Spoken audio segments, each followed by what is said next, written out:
Welcome for another week. National Championship Day today. Me and Mike did half the podcast before the podcast. Yeah, we were talking a long time. And we'll get to that in a second as far as talking about the promotions and all that stuff. And just so everybody knows, this is being recorded, around 1 o'clock before the national title game. So you're going to see a lot of people see this on Tuesday and Wednesday. We don't know who's going to win. We're going to talk about who we think's going to win. We may look stupid if you watch this in retrospect because you don't know what's going to happen tonight in the game. But yeah, the promo, I mean, once we get talking about it, this is the other thing too, is like once we get talking about it, we just talk about it and talk about it and talk about it. Um, and I'm getting DMs, from clients, Brock Marshalik just sent in a video of his son Gavin, who's a 2026 quarterback for Pennsylvania, just pop out a retweet on that. I was talking to, who was it? I told you Carson Kruger, his stuff's secret, so we can't even talk about what he's got going Right. on. But he's got some exciting stuff going on. We got Ben Hartman going to Oregon State. Who's that guy? Zaire, where is he? Daniel. Zaire Daniel, yeah. So he's going to go PG. So he sent me some more workout videos. So I got to cut off some stuff of him. And he asked me, he said, hey, can you get me into one of these camps? And they said, Under Armour or Rivals or whatever. And I said, you're a PG. They won't let you in. First of all, there's no PG camps that I know of. All these camps are high school football camps. So they're, freshmen, sophomore, juniors heading into their senior year. And so we had a hard and fast rule, and so does Nike and UA and all that PGs, there's no place for you. And I said, but no, you don't need that. You don't need to. First of all, as PG, you're older than everybody else. So it's like not Right. really a fair playing ground. But Right. also, you don't need that. I said I'm not a big fan of those camps anymore, anyways. And I'm not talking about NUC camps. I'm talking about Yeah. the big time 4 and 5 star camps and the camps, where you just get the top kids there just because you want them there to interview. And most of them don't even work out and they just sit on the sidelines. And you feel obligated to give the highest ranked kid at a position the MVP, even if he didn't work out that well. I remember. I'm trying to think of an example. A really good. So the opposite of that is like Joe Mixon at one of our first Rivals camps. He was at one of our camps. I think it was LA, and that LA camp was on the same day as the Nike camp, and it was our first LA camp ever for Under Armour and Rivals. And we were competing with Nike to try to get kids, and some of the kids went there, and some of the kids came to us. And Joe Mixon was a 5 star player. He came to our camp, worked out at wide receiver and running back, and he was freaking awesome. And we gave him the MVP at wide receiver because that's what he worked out at the most. But there were other highly ranked wide receivers. And this is nothing new to me, but we had some 7-on-7 guys out there in California that were really pissed that Joe Mixon won the MVP because they thought their kid should, to the point where physically I was the guy in charge, so I was the one getting they threatened me. Yeah. And these are By the way, guys, it's a recurring theme that you getting these are threatened. guys from Compton, man. I mean, this is Compton, Venice Beach. I mean, these are badass dudes want to kick my ass. I remember one of them was like 420 pounds, big fat dude, white t-shirt. I forget what his nickname was, Java or something like that. And he couldn't come close to catching me if you wanted to, but they had to hold him back because he didn't Really? win MVP. And Mixon earned it. So this wasn't a Right. political Right. thing like, oh, Joe Mixon, you're not going to Nike, you're coming to Right. us. We Right. owe you Right. this MVP. But there's a lot of politics involved in there. And it's really not, those 5 and 4 star camps aren't about evaluating the best players and finding a spot for a Zaire Daniel who nobody knows about. So I said, listen, let's see what happens. We still got some promos that you're doing with us. Let's see what happens. And then, as you're a PG, we'll continue the promo because we don't have a rule. You can be a promo or JUCO, PG or JUCO, and we'll still do the promotion plan with you. You can be a high school player, you can be a transfer portal Yeah. player. I said, this is the way to success, not getting into one of those camps. Absolutely. Look, it's had a huge impact on the players. The Bryce Enlows of the world are picking up offers. I think of him because I think of their family as a whole has tried to turn over every stone they can So I say like kudos that they utilize our promos. They have some other programs they're working with. They are putting, and it's worked. Look, he's got Bryant College offer. He's got Merrimack, which is Merrimack an FCS going FBS. I was confused about what Merrimack. No, I think they're FCS. I don't think they're going FBS. I Oh, think okay, they're FCS. That's they're FCS. their hockey is Division One. Their hockey is. That's I a was really confused as to what. really Yeah, small school though. But yeah, it's got Bryant, Merrimack, and Pace, and he pace. had nothing a month ago. And as you were about to say, I'm sure there was a little bit of panic, on their part.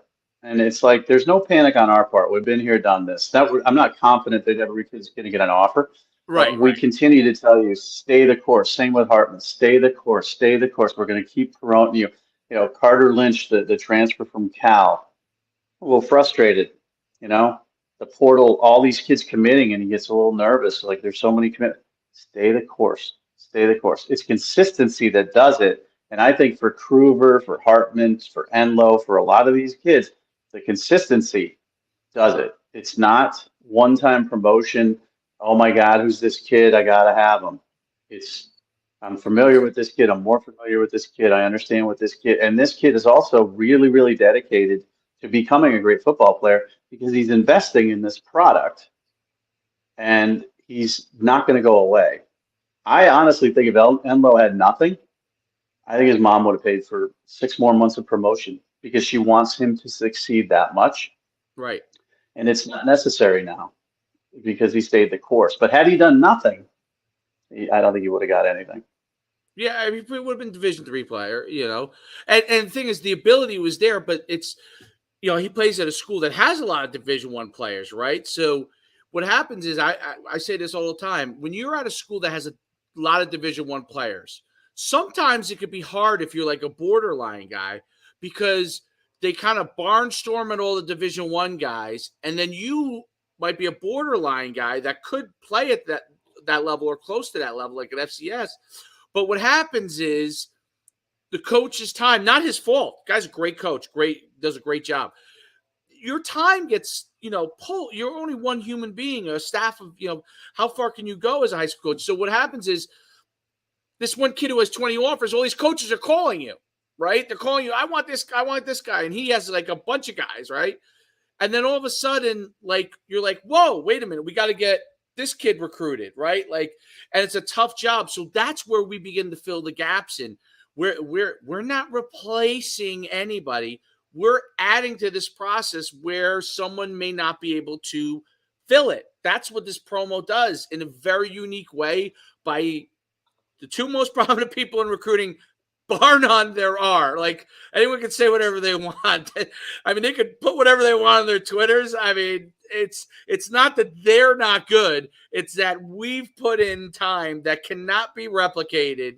And that's equity with not just our marketplace, but the coaches by doing it over and over again and being able to be correct on the features of an athlete, right? We're not saying you should offer this kid. We're saying these are the features of this player that you should be taking a look at. This is what he does well. This is what we like. And a lot of times guys will look at it and say, yeah, I'm in agreement. They don't want someone going and saying, take my kid. That turns them off. They want to be able to make that decision themselves. You can influence, but they want to be able to make that decision, say, you know what? I'm taking all this information in, and this is why I'm offering him. And you know what? It was great that Mike and Dave gave us some good info on this kid that I might not have thought about before. Right. And I also think there's and not everybody can afford promotions. So it's Right. not like, it's not like shaming anybody who can't afford Right, of promotion, but course. there's a hunger aspect to it. Um, if a kid is hungry enough to, like you said, the endless, it's not just us. They're trying everything they can. And there's a hunger aspect to that a kid in a family like that are going to do whatever it can to reach their goal and make their dream happen and not just be satisfied once that happens. If he lands at Bryant as an FCS linebacker, he's going to play as hard as possible because Yep. he's that type of kid. And you can see that in the ability to promote. Now, the people who can't afford the promotion, their kids could be equally as hungry. But we're in a world where if you can afford it, it's a tremendous supplement to your efforts. And as you said, he's at the Hunt School. The Hunt School coaches fly in there like a billion times, but sometimes it's not good to be at a school in the middle of North Dakota or Idaho as an Right, example, like McCray Moore. right, McCray right. Moore are one of our transfer portal guys. Nobody's going to Idaho to recruit kids. Just not. That's bad. And that's when you need, you know, it's when you need the promotion because no one's going to come to your school. But when you're at a big school and the focus is on, the 10 Power Five kids that are at that school or have that potential, and you're going to get overlooked. There's not enough time for the coach or the coaches visiting to care about you. And sometimes that's necessary too. So it's always necessary. It can never hurt. I mean, geez, It can't hurt. to There's no doubt. me, it's we've had some kids with Power Five offers that have signed up for the promotion because Right, they want to see as many options that they could get. They may have 4 or 5 Power Five offers, but maybe with the promotion, they might get an offer that academically fits them better, geographically fits them better, football wise fits them better. Maybe it's a higher level of football that they wouldn't have been able to achieve there. And then you got the kids that have nothing and no offers whatsoever, who need the promotion, who might end up getting an FCS offer, and that's, their dream or a preferred walk-on Power Five offer or Group of Five offer or whatever. And I have kids ask me all the time, I mean, can I get a Power Five offer with this promotion? And my answer to them is every time, it's like, I don't know. I don't know. I'm not going to tell you yes or no because I don't know. Um, I'm going to say all we do is promote, and they're going to make their determinations. I'm not going to pick up the phone and call Ryan Day and say I think this kid's legit and you should take him. I don't know Ryan Day's recruiting board. I don't know his depth chart. I don't know who's transferring in, who's transferring out. I don't know anything about his targets. So who am I to say that you need a linebacker that's transferring in from a different right, school? But I will put it out there, and Ryan Day will see it. Now, whether he cares or his staff, I mean, Ryan Day won't see it, but his staff will see it. Mark Antoni and those guys will see it. And if they see a kid, now Ohio State's a different story. Most of those kids don't need promotion that Ohio State's recruiting. But Ryan Day knows other people. Ryan Day went to school at UNH. Ryan Day right, coached at Boston College.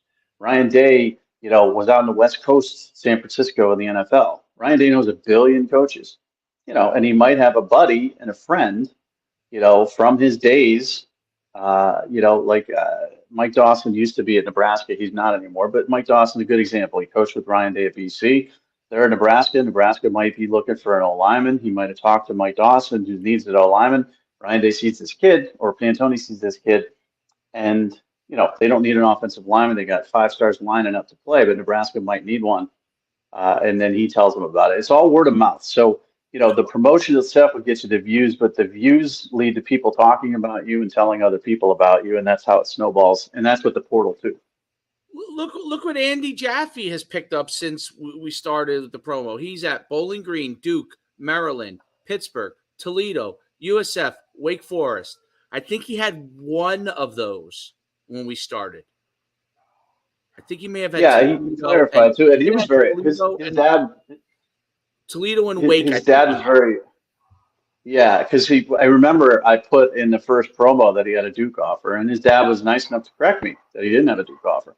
He had a Duke offer from the old staff, and then Elko took over and he didn't have an offer from the new staff. I believe that's accurate, but but these are people that listen, they understand what they want, what they need, and they're not going to lie about it either. Yeah, Because lying doesn't do you any good. Also, I mean, you could put out there, I had some kids saying, "Why are you retweeting transfer portal offers and you're charging me?" And the answer is because you don't have any offers. Well, what if I just made up an offer that I got one from Arkansas? Would you retweet that? I go, no, everybody knows everything. If you make up an offer, you lose all credibility whatsoever, and we're not even going to deal with you as a client because that's our credibility too. Everybody knows everything. You can't make stuff up. I mean, for years and years, kids have been making up offers, and when they do, I'll get a notification from the coach and say that, like Kansas, for example, a kid claims a Kansas offer, and I retweet it, I'll get a DM instantly from Lance Leopold and he'll say that we haven't offered that kid. So then I'll change the retweet, and you know what? I'll do that kid off. I can block him. I'm not dealing with this. You're gonna tag me and stuff, and I'm gonna believe you, and you're lying. Yep. You're done. So, that's the other thing too. You can promote all you want, but you got to be careful how you do it. Jaffe's doing it the right way. He Yep. had offers. Kid's school's paid for. He's a Division I FBS athlete, but he wanted more opportunities and different opportunities, and he's going to get those because of the promotion, which is great for him. So, it's I don't. It's not for everybody, but I will tell you this. I'm never going to sugarcoat it. I'm always going to tell you how much it costs. Um, I had a kid the other day said, why would you charge me for this? And I gave him the explanation, and this is the example I use to all these kids because I don't know anything about what kids buy these days, but I know that, when I go into a lids to look at hats, I got to pay for that hat. That's it. I can't just go in there and just take a hat. Take a They hat. have a business, you know. And honestly, Coach Manis made this point to me.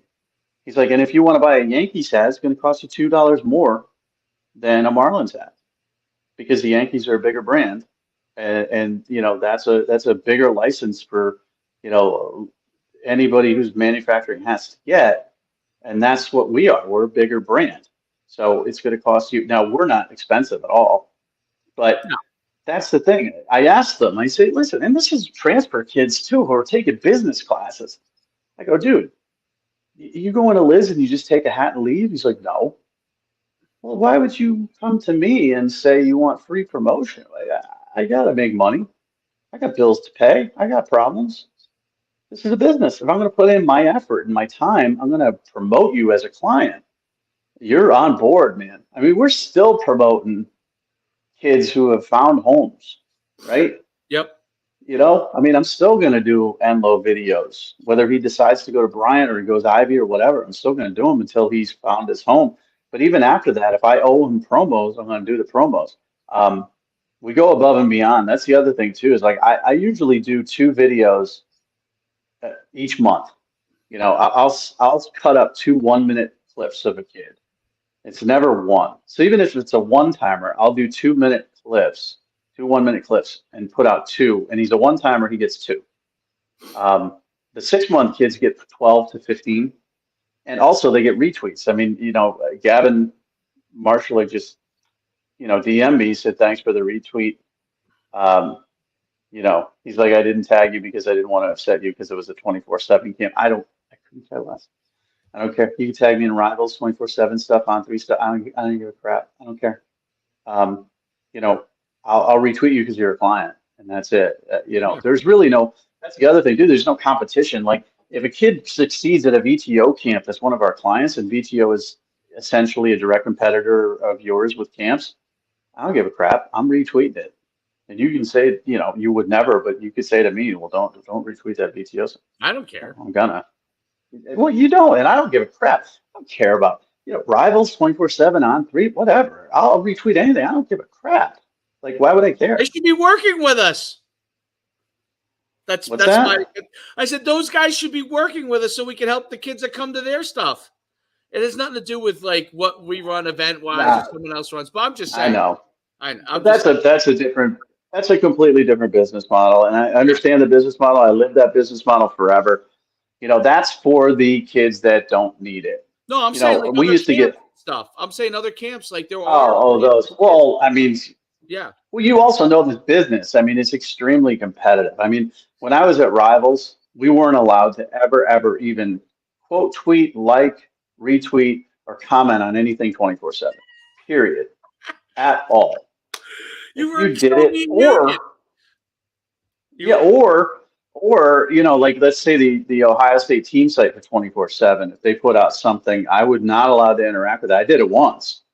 And then my Ohio State publisher complained to Rivals, and the people at Rivals, my bosses came down on me, and they're like, you can't do that. It's promoting their business. And 11 Warriors is another independent Ohio State site, and they actually picked up one of my articles on Rivals and promoted it. And so I retweeted it because they're giving me free publicity, and then I get yelled at for retweeting it. And I'm like, if an Ohio State fan doesn't know 11 Warriors exists, I don't know what to tell you. Just because our Ohio State site sucks and is like seventh in the market doesn't mean that I shouldn't be able to retweet that stuff. But I can never win that battle. So that's a different, and Is camps, that you know how it is. independently I mean, owned, by the way? 11 Warriors, is that an what's, independent? Is that an independent? yeah, Oh, interesting. that's an independent site. But also, I mean, the camp mentality has always been competing with each other, never Right. working together. When we joined Under Armour, when Under Armour became one of our sponsors for the camps, we would always, go head to head with Nike, and that was our. I just mentioned the Joe Mixon thing and the Nike camp, and that was our competition. And then when Under Armour left us and did their own camps, and we got with Adidas, then it was Under Armour versus ours versus Nike. Um, it was only till like the relationship that I had with Under Armour, there was a point where I would get on a call with them and say, what's your schedule? Here's our schedule. We want to avoid landing in LA on the same date because that just hurts the kids. It hurts our brands. It hurts everybody because you're getting half the good kids. We're getting half the good. Let's work together. And that was very rare. And that was Billy Tucker at Under Armour, and who's a great guy and was, smart enough to understand that that's the way it works. But now, you know, you see these camps. I mean, VTO, I love them to death. I mean, it's Vince Jacobs and his son now. The T and the O are gone, but I love those guys. But I Oh, worked that with they were you. named after three people? I didn't know that. Yeah, it's Vince, Terrence, and Otis. Oh, okay. And I got in business with them early with the VTO camps, and then Under Armour ended up sponsoring our camps, and they got tossed aside. And then they had a bunch of internal issues, and so Vince kept the business going with his son, Vince Jr., who was a four-star tight end and went to North Carolina. Um, but even there, like I told him, I said, well, we could probably work out a promotion thing for you, and I'm going to do that myself. I'm going to work out a promotion because I'm not tied into anything. I'm going to work out a promotion deal with VTO and promote their camps, and I'm going to promote your camps and the ones that we work together, and that's the freedom of being independent. But I told them, I said, yeah, we should probably just all have a call and figure out a way that VTO and NUC can like work together and maximize everybody's ability to get kids to camps, and work as a business opportunity. But there's always, how it is. It's a cutthroat world and everybody thinks they're in competition. And I get why. I mean, they got really, really screwed. Did they? I mean, Yeah. the VTO camps were so amazing and they were so well run and we had it down.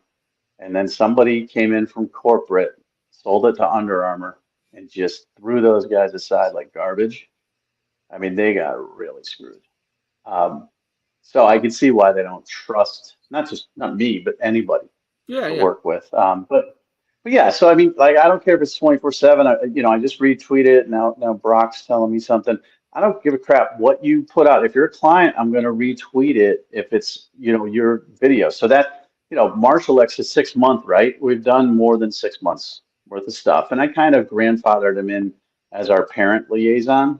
You know, I said, if you're willing to talk to parents as your experience as a parent, but I haven't really taken advantage of that. I haven't really had him talk to a lot of parents. But I mean, this is extra. This is a retweet of a video that he has at a camp. I don't care. It doesn't cost me anything to retweet it, but it does cost money to put the videos together, to do the analysis, to continue to effort towards a scholarship for these kids. So that's why it costs money. But you pay for everything that's valuable in this world, and I think this is pretty valuable. Well, you can't buy a Tesla with a handshake, so you're gonna need money.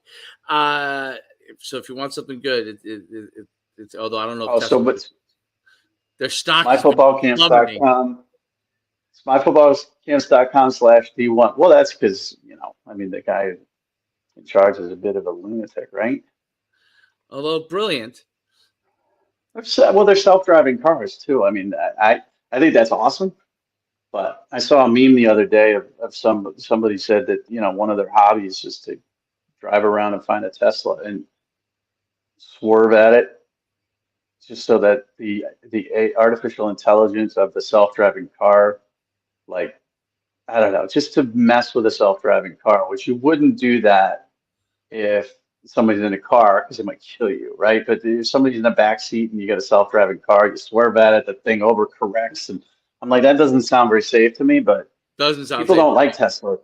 Well, they don't like Tesla because it's a rich person's car, and it's a super billionaire who owns it, and that's the problem. And of course, people consider him a Trumper, and he owns Twitter now, and everything's political, man. I like Everything's that he owns freaking Twitter. political. I like him on Twitter.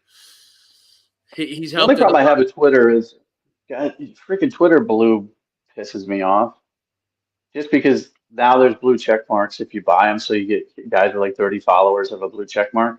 So they kind of changed it now where it's a blue check mark, and there's a gold check mark for a business. You saw that? Like the NFL has a gold check mark. Oh, I didn't even know that. Yeah. Um, yeah, if you're a business, you'll have a gold check mark. So like, 24/7 Sports has a gold check mark. If you're an individual, you'll have a blue check mark. And then you have to hover over or click on the blue check mark to see what level of blue check mark you are. And it said, this is a legacy verified account. It may or may not be notable. And that's what they did to all the blue check mark people, which sucks because that's what I am. I'm a legacy verified account. But really, I'm a verified account. But people can get a blue check mark now by just subscribing to Twitter Blue, and it's hard for me to like. Sometimes I see somebody commenting on something, and I see a blue check mark, and I go back to what it used to be, and I'm like, oh, this guy's in the business, and it's some slappy with 20 followers, and he's got a blue check mark. I'm like, oh boy, that's not good. So anyhow, He could charge but you got to 1,000. monetize Twitter. By the way, He's gonna he monetized Twitter. Yeah. got to. How is Twitter not monetized? I mean, everybody uses Twitter. It's got to be. I know Facebook's still the number one social media platform, because the age variation from Facebook is high to very low. But Twitter is number two, I believe, ahead of Instagram. How do you not make money on this thing? How do you? I mean, everybody's on it every single day. I mean, last week, obviously, we haven't talked about the Damar Hamlin situation on Monday Night Football. Right.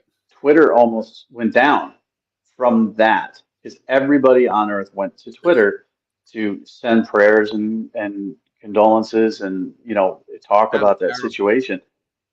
And again, like it's the most popular platform to me for anybody in the demographic age of 30 to 50, and yet they weren't making money. So Elon Musk will figure that out and make money off it, which is great, I think. Well, it'll make it But better, I I don't think, even. in the long run. If you But don't I have don't even know money how we get coming on. in, it's always purely a charity.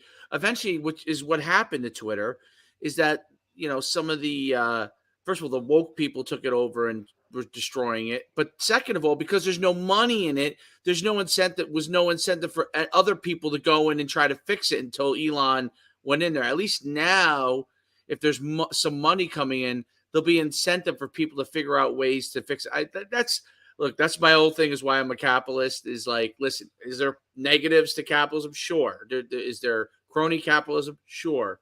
But you know what? If there isn't a profit incentive, then there is no money to give back to anybody. Like if people aren't making money, there's no money to give back. Now, and that's what communism and socialism is to me. It's like, no, well, let me explain it.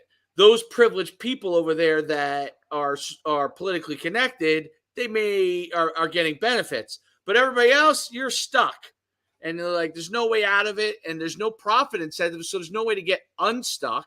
I mean, you have to have, now, are there losers in a capitalist environment? Are there people that end up failing because of it? Yeah. But you know what? Then you go do something else and you get another opportunity. And there's nothing to ever stop you from going and getting the job. Like that's what I always say. Like, there's a place for everybody. You want to be a worker and work, you could do that. If you want to start your own thing and make it as big or as small as you want to make it, you can do that. Is there a guarantee that you will succeed? No. I love when corporate, and you were corporate obviously for a long time, right? You think, wow, I'm going, it's going great, and then all of a sudden someone makes some decision up there and decides this is what your value is. It's like, you're determining what my value is. I've been putting all this time in for all this time, and you're telling me I'm only Well, valued at X. You know, that's well, what and it's bothers usually me. You know, every time you get a new set of managers, they come in right, and reassess your value, and they don't know anything about the product. They don't know anything about you or whatever. So I was lucky enough to sort of not survive, but I had manager after manager. After we were purchased by Yahoo, then we were purchased by Verizon, then we purchased by I can't even remember the last company what the name was, Apollo or something. And manager after manager comes in and they assess and then they look at this, that, and the other, and eventually it's going to catch up to you. If a company's like tight for cash, I was just looking at, right, at Rivals the other day, and they just lost their Iowa site. Tom Kakert has been running that Iowa site since I started there in the late '90s, and it's one of the biggest sites, top 10 site there, and it's got a great Iowa community. Gone. Went to On3 with Shannon Terry, of course, just like the Nebraska site and a lot of the other bigger sites. So, they're hurting for money, but when a company is already trying to trim down, money wise, they're going to look at the person that makes the most. And that's the person they're going to initially say, well, you got to make less. And then they're eventually going to say, well, we can't afford you anymore. And you're like, be like, like what? the only reason you're employed here is because this was made $1 million business by me. Right, And now, so that's the cycle of life, and that's the way life works, and it's fine. You just you adjust and revamp, and usually end up happier. But for Twitter, there's a lot of creators on Twitter that aren't being able to monetize their product. There's no way right now to monetize. I see you got super followers. Super follows. How many super follower subscriptions do you have? three. I have three. Three. Okay. So that's worthless. Then the other one is these spaces. Super You followers. can You you can can you can monetize hold Twitter Spaces. Twitter Spaces. You can monetize. yeah, nobody's going to pay for Twitter Space. But I will tell you this, what Elon Musk will figure out is a way for influencers to monetize on Twitter, and he'll get 10% of that. So let's say he comes up with a way where you could charge, I don't know, the super followers is dumb, but let's say, there's a way to charge for this, that, and the other, and you as a creator like TikTok or like Instagram has reels and all that stuff, but they're lesser, than TikTok's the number one as far as monetizing your followers, and they changed the game. Instagram's number two, Facebook probably number three, and Twitter last. But if Elon Musk could figure out a way to get a guy like me with 156,000 followers, or a guy like you with 590,000 followers, or whatever, to monetize and give him 10% for doing nothing, he's going to figure that out, and that's important because that's going to make this a viable business. They have to do stuff like so. I guess they had to do Twitter Blue and charge. People get the blue check mark and they pay for that. That's fine. I'm not a big fan of his, but it's changed Twitter. Um, and we got on this discussion simply because of Tesla, and you can't get one of those for free, and they're not going to hand you the keys to it and all that stuff. I want to read Nothing's this free something. in life. I want to talk Go to you ahead. about TCU, but I want to read something. I think you'll find this interesting. And this is where the social media platforms have a lot of them have. So YouTube, I'm going to read this to you, and you'll find this maybe mind blowing. So, so we've had a few 3 million view months, but this month we're at 1.3 million for YouTube views. Okay, Oh, I forgot about YouTube. They're number two behind they're TikTok, number I think. two. You're right. So, and I'm at 39,000 subscribers. They're pretty good. It's not like my Twitter and the other ones, but it's pretty good. Um, so 1.3 million views. It makes you ready? Grand total of $119.87. So You're rich. yeah, you're rich. So let's say I 10x that. Like somehow I started getting viral videos left and right and 10x it. I'd make $1,000 for 10 million views. I mean, that's pennies. It is nutty. And It's you know not what? The funny part about TikTok is TikTok originally, influencers were making and creators were making good money. And then what they did is they had you apply for the creator fun. I had it. status. Yeah. Right. But when they put you in creator status, you go into a completely different algorithm. and it lowers your views. So they Correct. keep your money down. Yeah. It So crushed you're not me. gonna make money either way. It You know, crushed me. but I will tell you this, at least you have an opportunity to make 119 bucks on YouTube or make that amount of money on TikTok. Twitter, Nothing. there's no super followers, almost like a disadvantage because you got three people to sign up for that garbage. So now, in some way, in the back of your head, you have to somehow cater to three people. And why would you want to do that? And they cropped up, I forget what, and instead of the spaces, too, they have the communities. You could create a community. There's no Stupid. way to make money there. Elon Musk will figure out a way to make money on Twitter. So I'm I confident in think that, and that's going to I help. think he cuts out. I think you should get rid of all that stuff. Get rid of super followers. Get rid of communities. You don't get rid of it. Get rid of the monetization capability. Get rid of the monetization on spaces. So people are trying to like make money in these tiny little things where they make nothing, and figure out one avenue first that can make people money. One avenue that a large amount of people can have a chance to make money at. And then you could create products off it. But what happened with Twitter is before Elon bought it, they started all these little desperation money things to get put because everyone else is trying to put money in creators' pockets. So like, we'll try this, we'll try this, we'll try this, we'll try this. They're trying all these different things. They all suck. No one subscribe. No one knows what to subscribe to. First of all, they don't know like Right, what is a super follower. What does that really get me? Extra content? Well, why would I pay for extra content? right. I mean, Well, it's what he should do, honestly, and the thing that Twitter should do is just flat out make it a premium product.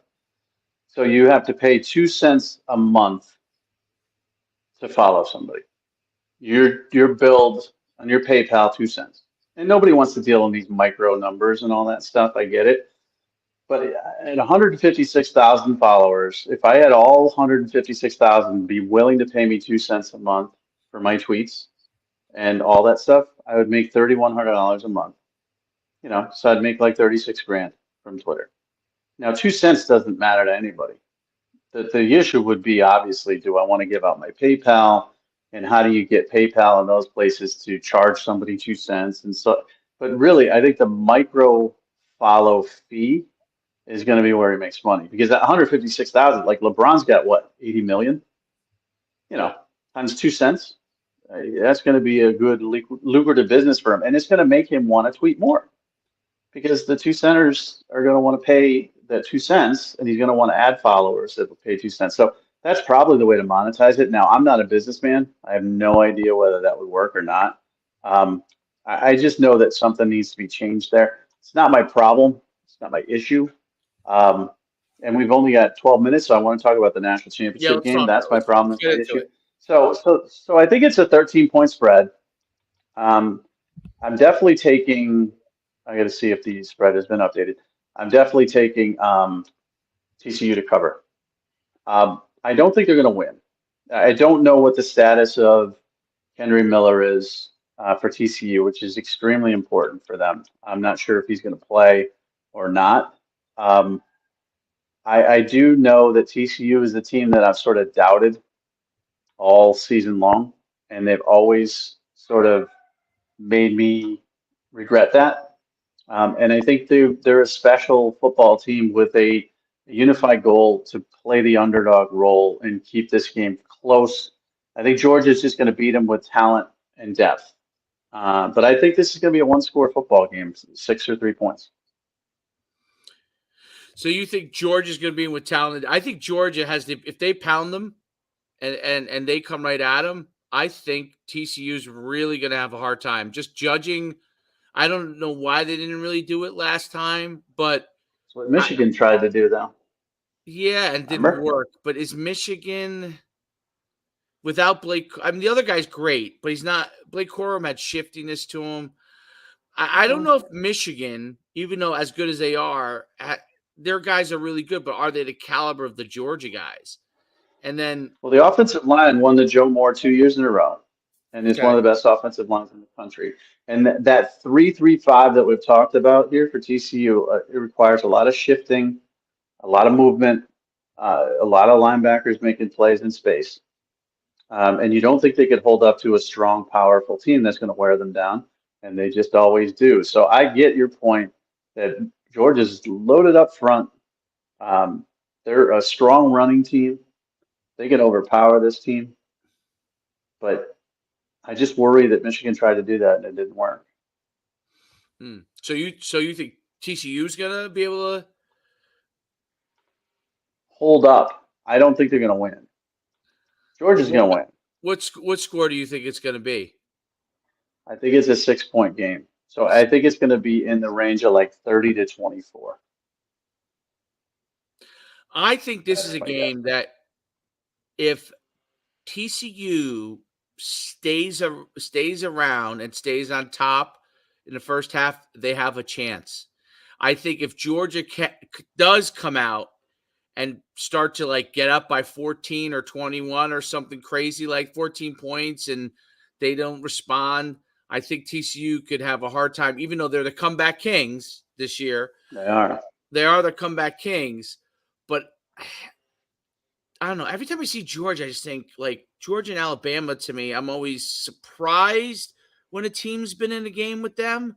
Just because I feel like when I see their guys do things that they're doing things that other teams have a hard time with. But I have to say, like, Ohio State should have won that game. So, like if Marvin Harrison Jr. doesn't go down, they just that injury alone, they win the game, Mhm. in my opinion. So I don't know. I'm going with Georgia. I think Georgia's gonna win. I'm rooting for TCU. Yeah, I'm rooting for TCU too because I think the story, Cinderella story is fun. And, listen, we had our Cinderella story last year with Stetson Bennett and, a former walk-on to national championship quarterback, and he could do it twice in a row. And then there has been a repeat since 2011. So it'd be a great story for Georgia to win, and I fully expect them to win, but I'll be rooting for TCU. I mean, I don't think we're ever going to see this again. I don't think we're going to see a team go from 5-7. I know with the portal it's possible, but not at TCU level. Like at USC, went from 4-8 last year to 10 wins this season. Um, I think you could do that in a big time program, but I don't think you can do it at a TCU level. So I would like to see them finish this. I think it would probably be the biggest Cinderella national champion in a very long time, maybe since what, BYU Def 100 years ago? and then BYU win, wasn't it like I don't know. They played like in the Holiday Bowl or something like that, and Yeah, I think they won. They were undefeated. It was like I think it was the 80s. It's been that long. So when you look at the winners, LSU, Alabama, Ohio State, um, Auburn, uh, it even, to the traditional winners like Texas won, Oklahoma won, um, years ago, Tennessee, Michigan, Nebraska, all those teams are like power teams. I can't remember the last team that wasn't a power team. Maybe Colorado mm, when they won, or Georgia Tech when they split. Both of those teams split national championships, and they weren't like power blue bloods. So if TCU wins, I think it's going to be the biggest non-blue blood victory in 20 years. Um, and it would be fun to watch. I think they match up okay. I was worried about Michigan, being able to run through them. In the first play of the Michigan game was like a 50-something yard run, and I'm like, oh, geez, I don't know if they can hang. And they hung. So Georgia's a very similar team to Michigan. JJ McCarthy and Stetson Bennett are both talented. JJ McCarthy has more upside. Stetson Bennett has been very, very effective. Didn't have a great game against Ohio State, but enough to win.